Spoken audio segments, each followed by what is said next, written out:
এইভাবে লাল লাল করে ভেজে নেবে, তারপরে চিড়াটা ভেজে নেব। কয়েকটা বেগুন দিয়ে দিচ্ছি, এই তেলেই সব রান্না হবে, আর তেল দেবো না, এক্সট্রা তেল দেবো না, এই তেলেই সব হবে। এখানে আমি এই তেলটার মধ্যে চিড়াটাকে দিয়ে দিলাম, চিড়াটাকে ভেজে নেব।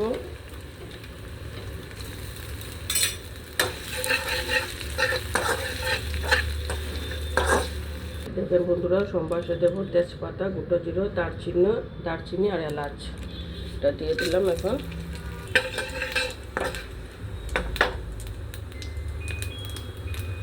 যে পেস্ট করে রেখেছি এটা ঢেলে দিলাম। এখন দিয়ে দেবো অল্প নুন, অল্প দিয়ে দিলাম নুন, অল্প দিয়ে দেবো হলুদ গুঁড়ো, অল্প দিয়ে দেবো লঙ্কার গুঁড়ো, চিনি।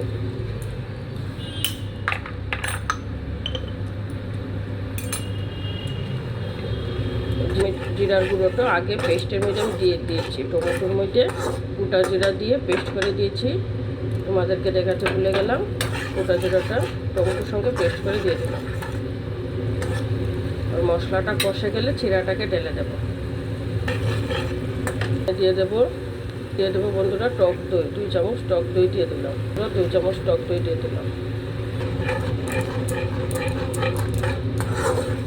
মশলাটাকে কষিয়ে নেব।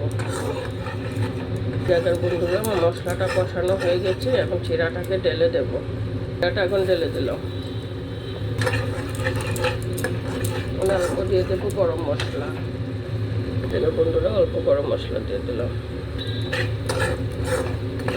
এখন একবারে ভালো করে মিশিয়ে নেব। অসম্ভব হাসি হয়েছে বন্ধুরা, কথাও বলতে খুব অসুবিধা হচ্ছে, আপনারা বুঝবেন কি না।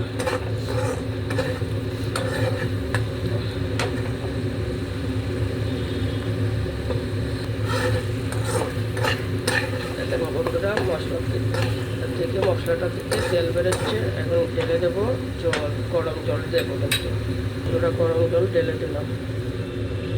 জলটা বেশি দেবো না, অল্প দেবো, তা না হলে বেগুনটা একবারে ভেঙে যাবে। বেগুনটা যদি ভাঙা হয়ে যায় তাহলে দেখতেও ভালো লাগবে না, খেতেও ভালো লাগবে না। জলটা পালকা উঠলে পরে বেগুনটাকে ছেড়ে দেবো। বন্ধুরা আমার চুলে বলকা উঠে গিয়েছে, এখন বেগুনটা ছেড়ে দেবো, একটা বেগুন ছেড়ে দেবো।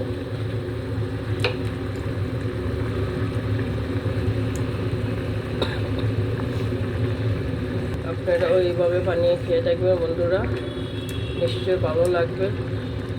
আমি আজকে প্রথমবার বানাচ্ছি, ভালোই হবে আশা করি। আপনারা ওইভাবে বানিয়ে খেয়ে দেখবেন।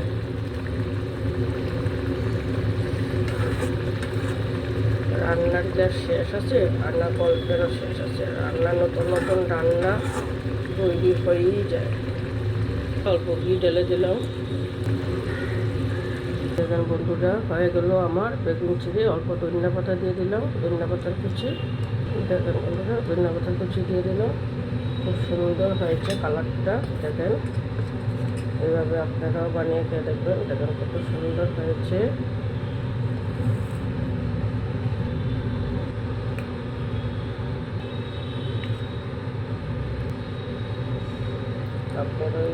আপনারা এইভাবে বানিয়ে খেয়ে দেখবেন বন্ধুরা, ভালোই লাগবে আশা করি।